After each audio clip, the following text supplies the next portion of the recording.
El rey Baltasar, de Leopoldo Alas Clarín. 1. Don Baltasar Miajas llevaba empleado en una oficina de Madrid más de 20 años. Primero había tenido 8.000 reales de sueldo, después 10, después 12 y después 10, porque quedó cesante. No hubo manera de reponerle en su último empleo y tuvo que conformarse, pues era peor morirse de hambre en compañía de todos los suyos, con el sueldo inmediato inferior. «Esto me rejuvenece», decía con una ironía inocentísima, humillado, pero sin vergüenza, porque él no había hecho nada feo, y a los catones de plantilla que le aconsejaban renunciar al destino por dignidad, les contestaba con buenas palabras, dándoles la razón, pero decidido a no dimitir. ¡Qué atrocidad! Al poco tiempo, cuando todavía algunos compañeros, más por molestarle que por espíritu de cuerpo, hablaban con indignación del caso inaudito de Miajas. El interesado ya no se acordaba de querer mal a nadie por causa del bajón de Marras, y estaba con sus 10.000, como si en la vida hubiese tenido 12. En otras ocasiones hubo tentativas de dejarle cesante, por no tener padrinos, aldabas, como decía él con grandísimo respeto, pero no se consumaba el delito, porque, a falta de recomendaciones de personajes, tenía la de ser necesario en aquella mesa que él manejaba hacía tanto tiempo. Ningún jefe quería prescindir de él, y esto le sirvió en adelante no para ascender, que no ascendía, sino para caer. Sin embargo, no las tenía todas consigo, y a cada cambio de ministerio se decía: «Dios mío, si me bajarán a 8». Por lo demás, no pensaba en la cosa pública más que cuando había crisis, hasta que los chicos anunciaban por las calles: «El extraordinario, con la caída del ministerio». Don Baltasar no se acordaba de que había Estado, ni gobierno, ni intereses públicos en el mundo. Y no era que no comprase todas las noches, al retirarse, su periódico. Pero no era por la política, era por las charadas, los acertijos, anagramas, etc. Se metía en casa y, rodeado de su mujer y de sus 3 hijos, 2 varones y una hembra, pequeñuelos todavía, se entregaba a las dulzuras del hogar, de las zapatillas suizas y de la sección amena de su periódico.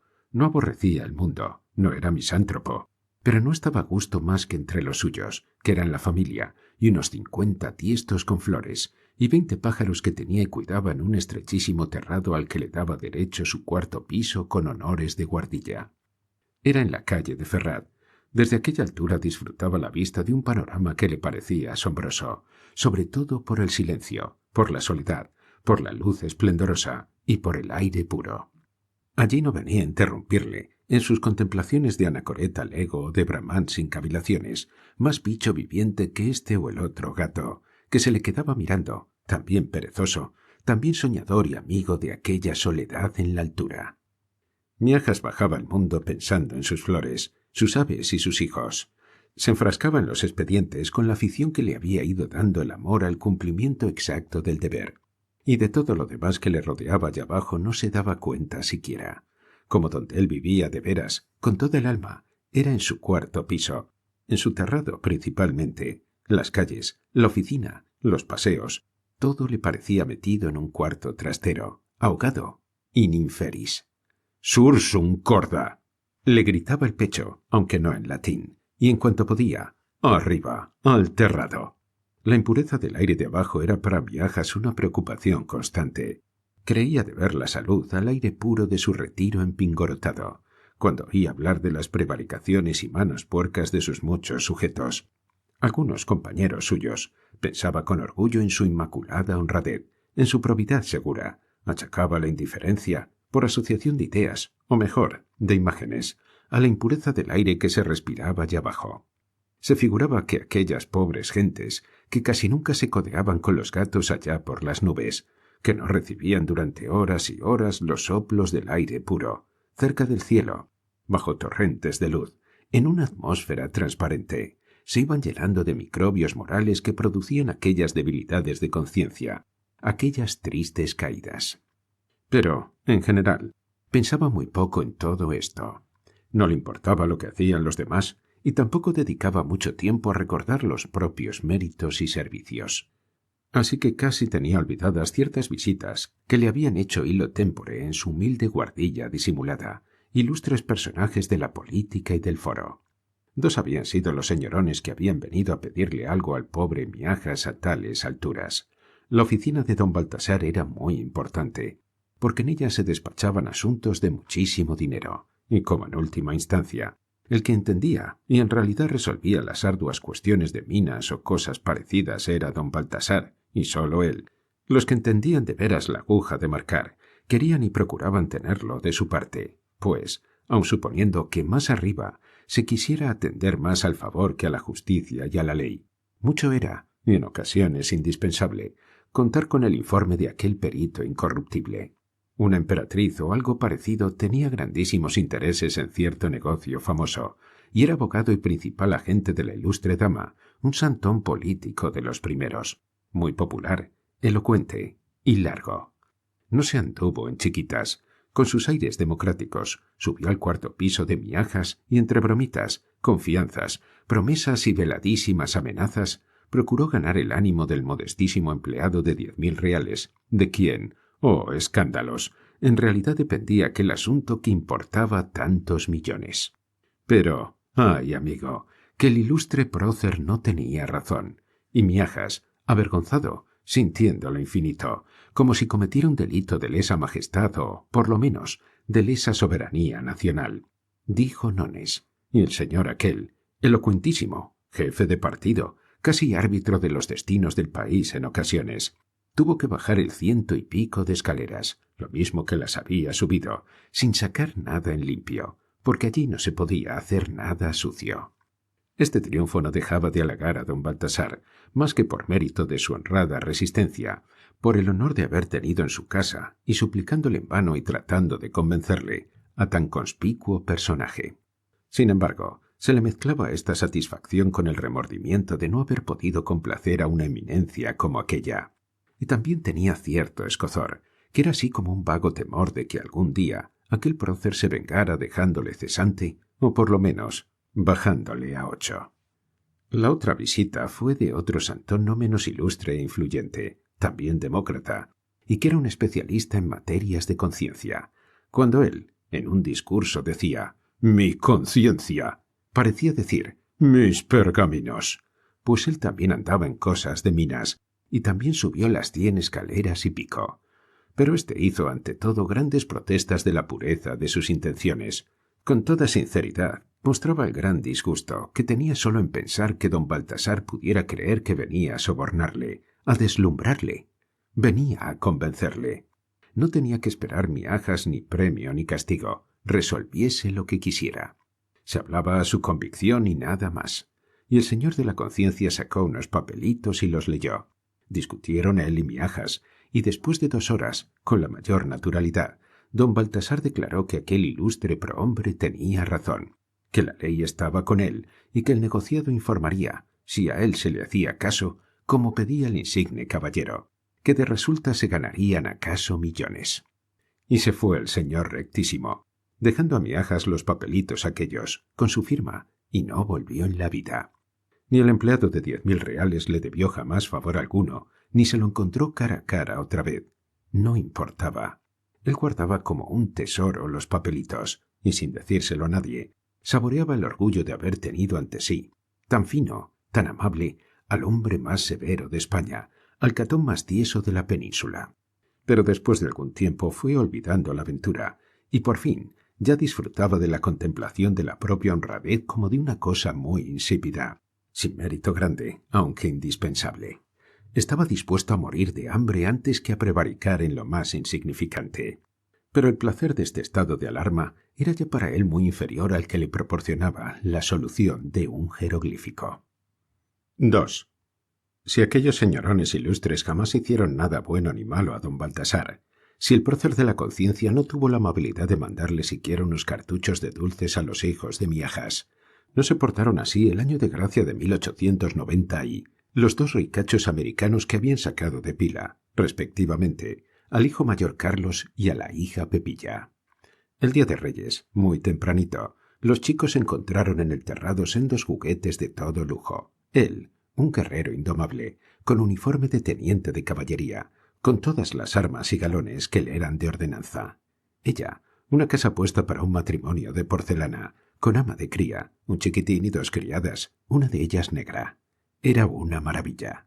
El entusiasmo de aquellos niños pobres, que otros años se contentaban con una caja de pinturas de peseta y una pepona de precio semejante, no tuvo límites ni entrañas. A Marcelo, el hijo segundo, el más cariñoso, más aplicado y más metido por los mimos de su padre, los reyes no le habían traído nada, porque nada era un cartucho de dulces que se encontró al lado de esos soberbios juguetes. Pues bien, Pepilla y Carlos no tuvieron lástima, ni siquiera delicadeza, y delante de su hermano, sin padrino rico ni pobre, porque lo había sido un abuelo, ya difunto, hicieron alarde de su riqueza, de su suerte escandalosa, de su alegría insolente. Los niños son así. Ya lo dijo Víctor Hugo pintando el tormento de un sapo. ¿Cómo a don Baltasar no se le ocurrió remediar aquella injusticia de la suerte? No supo nada a tiempo. El encargado de dar la sorpresa fue un muchacho que, con el mayor sigilo, de parte de los ricachos americanos, dejó de noche, con pretexto de una visita, en el terrado, los regalos aquellos con tarjetas en que se leía a Pepilla, Gaspar, y a Carlitos, Melchor. El cartucho de dulces de Marcelo era uno de los 3 que su madre había comprado, porque aquel año el presupuesto de los miajas andaba apuradísimo, y la noche anterior, la del 4 al 5, el matrimonio, con profunda tristeza, resignado, había resuelto, después de melancólica deliberación, que era una locura gastar aquel año en juguetes, por modestos que fueran, cuando no había apenas para garbanzos ni para remendar las botas de los chicos. Cuando don Baltasar, muy temprano, subió al terrado y vio a sus hijos en torno del portentoso hallazgo y se enteró de todo, contempló la alegría loca, salvaje, de los egoístas agraciados, inocentes de su alma, y después miró a Marcelo que, pálido, sonreía con una mueca dolorosa, chupando la cinta azul de seda de su cartucho de dulces. Sintió una angustia dolorosa en el alma, una especie de agonía de todo lo bueno que tenía su corazón puro, de pobre resignado. Aquello era lo mismo que una puñalada. Dios lo perdonará, pero sus queridos compadres habían incurrido en una omisión grosera, de solterones sin delicadeza, muy ricos, espléndidos, pero que no sabían lo que eran hijos. Aquellos juguetes finísimos, de príncipes, valían uno con otro, lo menos 30 duros. Virgen Santísima, pues con 30 reales hubieran podido Melchor y Gaspar hacer feliz a toda la familia. Y ahora... En tono de broma, él, miajadas, estaba pasando por una amargura pueril, que era inexplicable por lo fuerte, por lo profunda. Si hubiera sido Pepilla la desheredada, a grito pelado hubiera hecho constar la más enérgica protesta. Llanto y paradas durante 3 horas, por lo menos. Carlos hubiera disputado a puñetazos el odioso privilegio, a no ser él el privilegiado. Marcelo sonreía, luchaba por vencerse, por disimular su tristeza, y tenía 8 años. Ángel de mi alma, ¿qué culpa tiene él de que su pobre abuelo se le haya muerto y de que yo deba aún al panadero todo el pan que hemos comido en diciembre? Miajas no sabía qué decir ni qué hacer, ni siquiera cómo mirar a su hijo segundo, que se quedaba sin juguete. Marcelo se fue hacia su padre, se le metió entre las rodillas y empezó a acariciarse las mejillas frotando con ellas los raídos pantalones de su señor padre. Su padre era su juguete, de movimiento, de cariño. Así parecía pensar el niño consolándose. Aquellas caricias de resignación monstruosa, resignación a los 8 años, exaltaron más la responsabilidad paterna.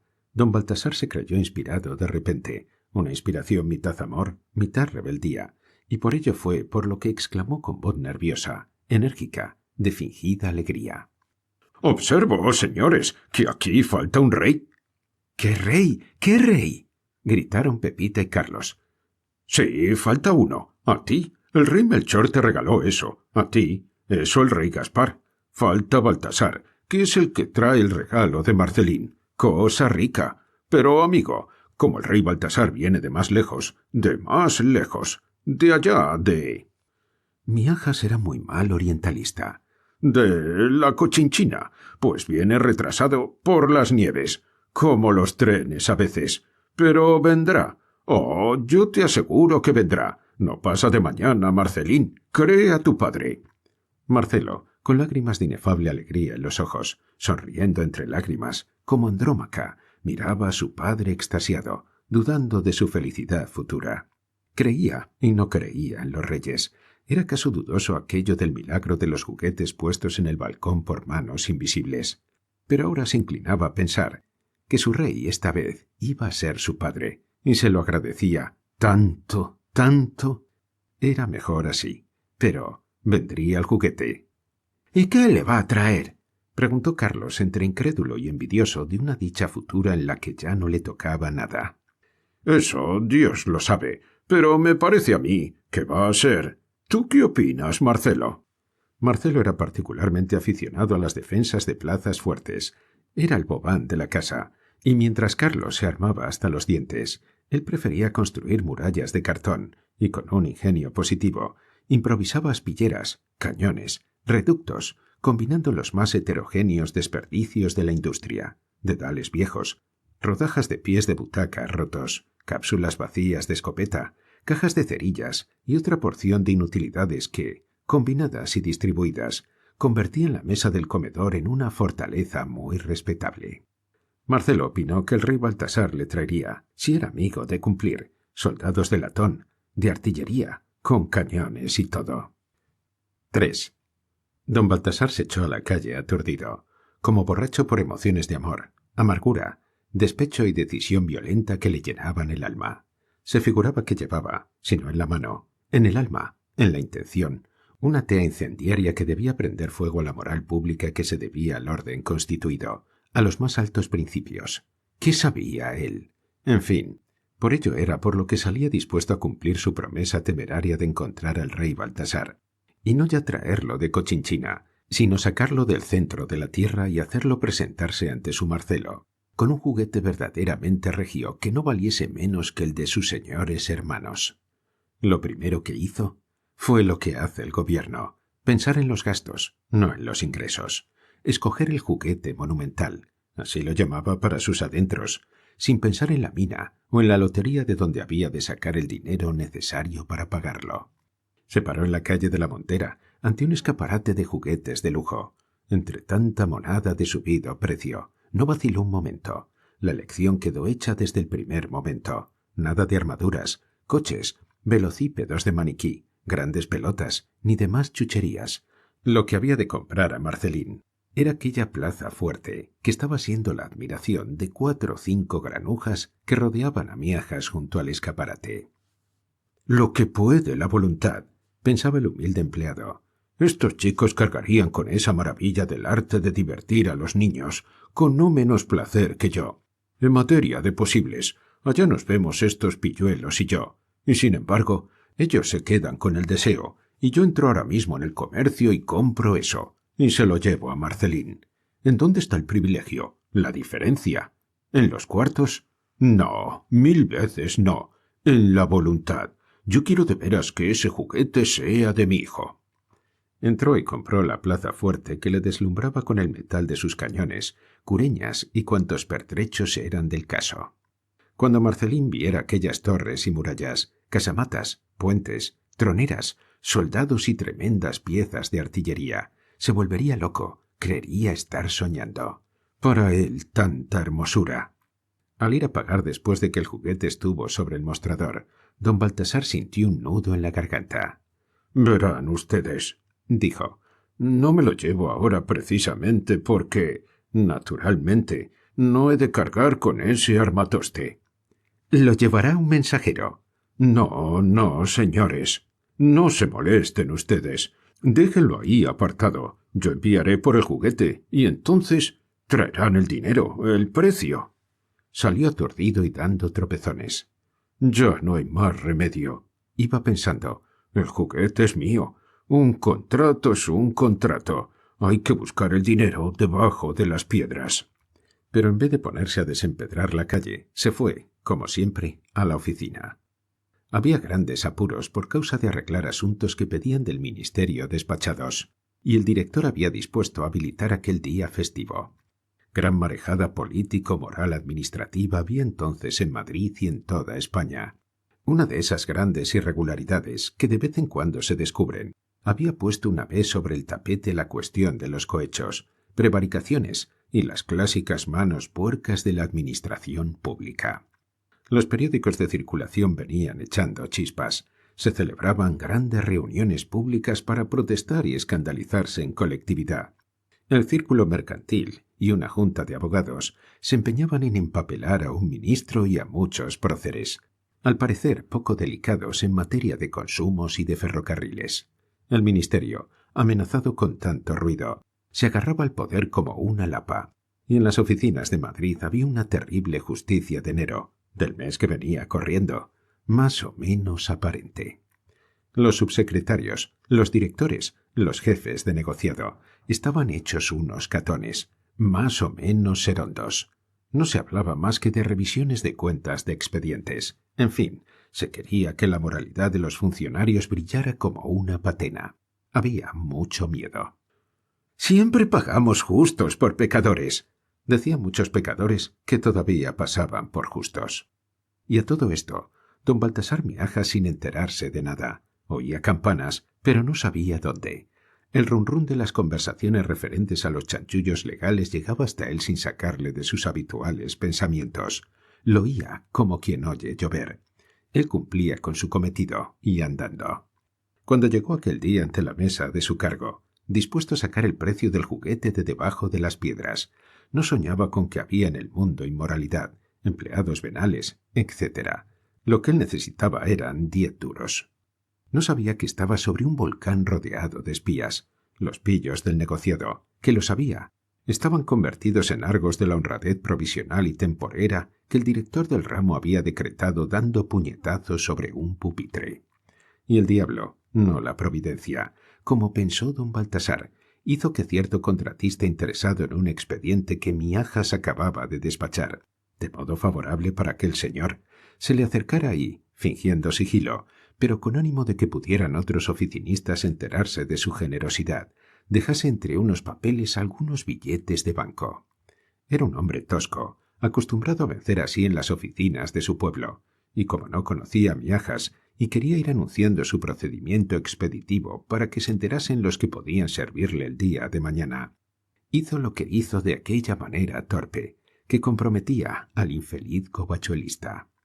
Don Baltasar, en el primer momento, no se dio cuenta de lo que acababa de suceder.